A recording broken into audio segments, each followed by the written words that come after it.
Long ago, in a place where a great African river meets the Mediterranean Sea, a wealthy and powerful nation stood for more than 1,000 years. At the height of its power, the cities of Egypt sprawled across the fertile floodplains of the Nile and built unimaginably large monuments to their kings, called pharaohs, who were worshipped as gods. Different kinds of people lived in ancient Egypt, and among them were the Yisraelim, the Israelites, a union of 12 tribes who lived alongside Egyptians as equals for generations, but did not worship the pharaohs. The Yisraelim worshipped the gods of the Jews, who they called Elohim. Over time, the 12 tribes of the Yisraelim became more numerous and more prosperous, so much so that a young pharaoh began to fear that one day they might become a threat and rise up against him. Gradually and sneakily, this pharaoh forced the Yisraelim to become his slaves and ordered them to build glittering monuments to his power. The Jews toiled and suffered as slaves, hauling huge stones and joining them together with mortar that resembled chopped apples and walnuts. But slavery was not enough for Pharaoh. He was still worried that the Jewish slaves would rise up against him. And so he ordered a terrible form of population control. All the firstborn babies of the Israelites were to be killed. Pharaoh told all the doctors in the kingdom that every Jewish child that is born, you must cast them into the river. After Pharaoh had ordered all the firstborn babies to be killed, one woman, Jochebed, looked desperately for a way to save her newborn son. Jochebed was clever, and she came up with a plan. She hid the child in a basket made of reeds and left him in the river in a place she knew that Pharaoh's daughter would come to bathe. This desperate plan worked, and Pharaoh's daughter discovered the baby floating in the river. She took pity on the child, whom she guessed was an Israelite. Since she had no children of her own, she decided to adopt the baby and bring it up herself. She called him Moshe. And so Moshe was raised as a prince and educated as an Egyptian. He enjoyed a comfortable life, growing up in the palace of the king that enslaved his people. As a teenager, Moshe discovered his ancestry and was disturbed by the cruel way that his people were treated. One day, he attacked an Egyptian soldier in anger at the mistreatment of an Israelite slave. Knowing that the penalty for the crime of attacking a soldier would be death, Moshe left Egypt, fled into the desert, and began a new life as a shepherd. And so our story begins 30 years later, the present day, with Moshe now a grown man who lives with his extended family in the wilderness. His family is not just his family. They are a company of companions who often join Moshe on adventures that require bravery and multi-sided dice. On a hot summer day, Moshe travels to a rocky mountain, Mount Sinai, to allow his flock of sheep to graze. Here, something miraculous happens that changes Moshe's life forever. He has a vision of a beautiful winged angel who arises from a bush that burns but is not consumed by the fire. The burning bush speaks to Moshe.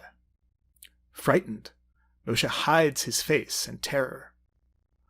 The bush speaks still, promising that the Israelim will soon be delivered from Egypt and led to a lush and fertile homeland, a land of milk and honey. The bush tells Moshe that he has been chosen by Elohim to liberate his people. Moshe is reluctant. He asks for more details. The bush reassures Moshe, and he promises to support him in this quest. The bush then performs some very convincing magic tricks to give Moshe faith. The bush also offers to bestow very powerful runes on any company of brave companions that are willing to assist Moshe.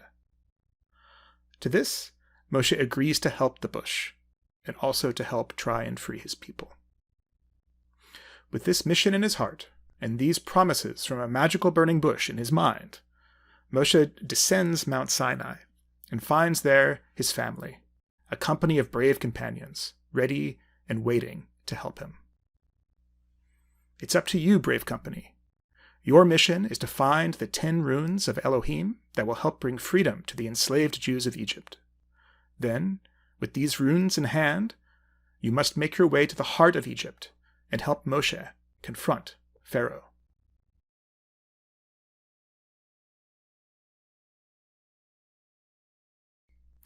Moshe and his brave company of companions arrive at last at the great throne room of the Pharaoh. Approaching the throne, Moshe tells Pharaoh that a talking bush, a bush that was actually Elohim, the Lord God of Israel. He tells Pharaoh that this bush commands the king of all of Egypt to let the Yisraelim go.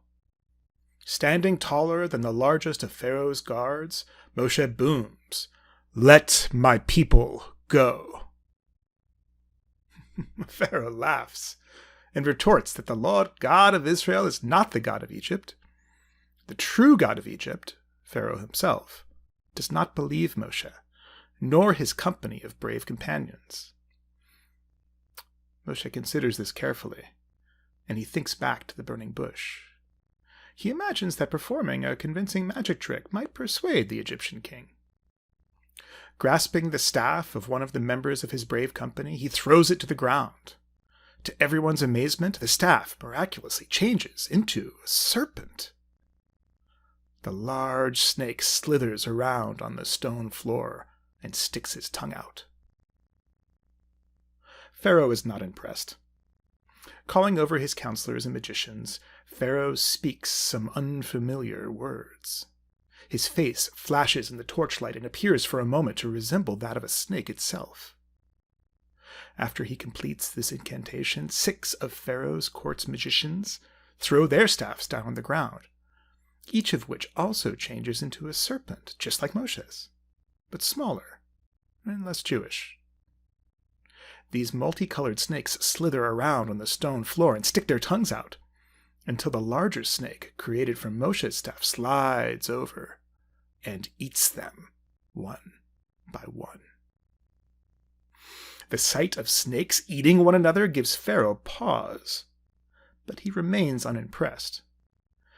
Bored of this distraction, he orders Moshe and his company to be removed from his throne room, never to be allowed in again. Is all lost? If a magic trick with hungry snakes won't persuade Pharaoh to free the Jews, what will? Moshe tells his brave company there's only one thing left to try: more persuasive magic tricks. His hand moves slowly over the pocket in his robes and touches the bulge where he hides the most powerful of the 10 runes, and then moves away. "We have no other choice," says Moshe. "We must find a way to activate our runes, but we shall do so in sequence, starting with the least powerful, and only then, if it's not useful, if it doesn't persuade Pharaoh, will we use more powerful runes." Brave company, your mission is to find appropriate locations to activate each of the runes in your possession in the correct order, from least powerful to most powerful. Only the plagues brought about by these runes can persuade Pharaoh to free the Jewish people from slavery. Despite 9 plagues, 9 terrible plagues brought down upon Egypt, Pharaoh still refuses to free the Yisraelim. There is only one thing left to do.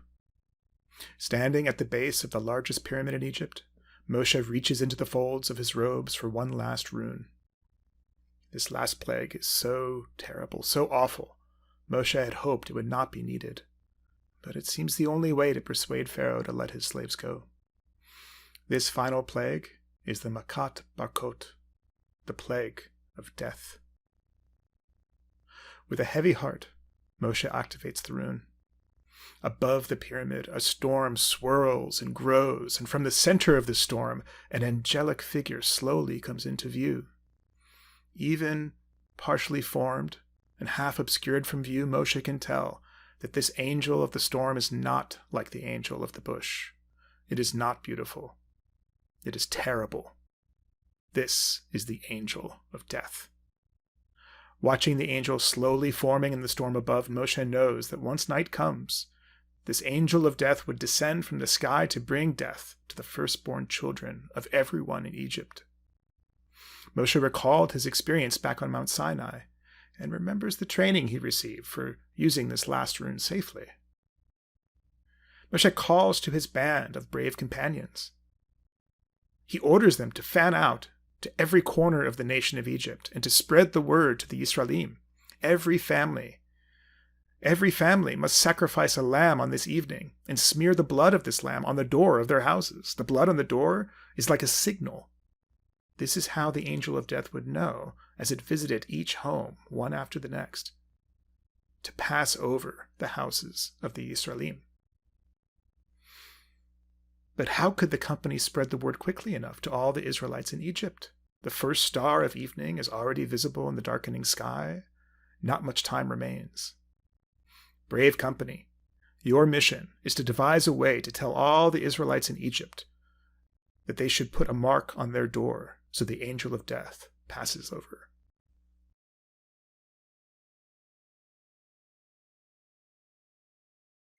Success! But a bitter success. Working together, our brave company has managed to spread the word to each Jewish family in Egypt that they should mark their doors with the blood of a lamb as a signal to the angel of death to pass over their homes, leaving them in peace. That night, at midnight, the deep quiet of the Egyptian desert was split by wails of sorrow. The next day, horrified and sorrowful over the deaths of their children, the Egyptian people rise up against Pharaoh and demand that the Israelites be allowed to leave before any more people are hurt. Reluctantly, Pharaoh concedes. He stands on the battlements and commands his army to stand down, and he directs the Israelites to leave Egypt immediately. In celebration, the Israelites waste no time in obeying this order.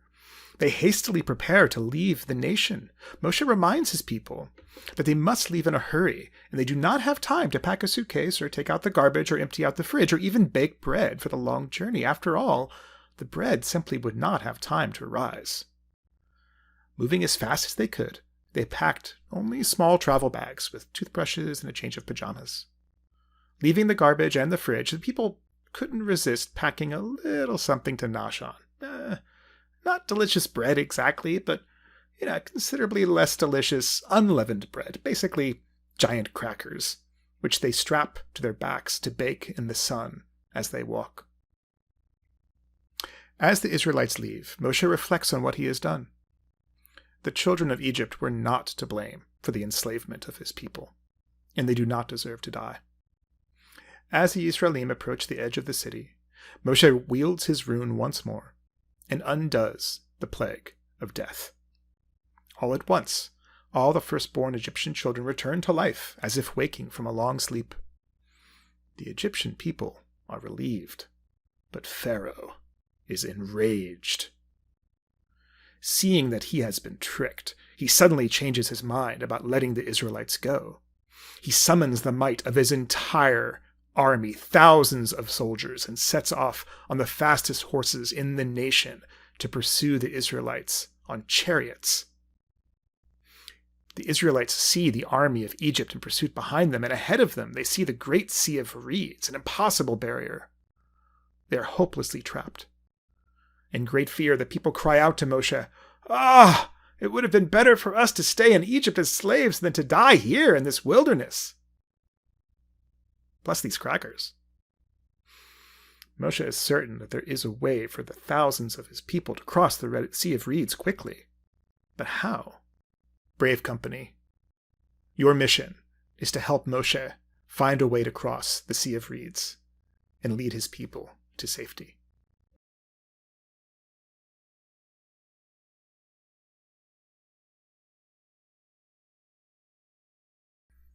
With his newly powered-up staff in his hand, Moshe approaches the Sea of Reeds. The sea does not respond.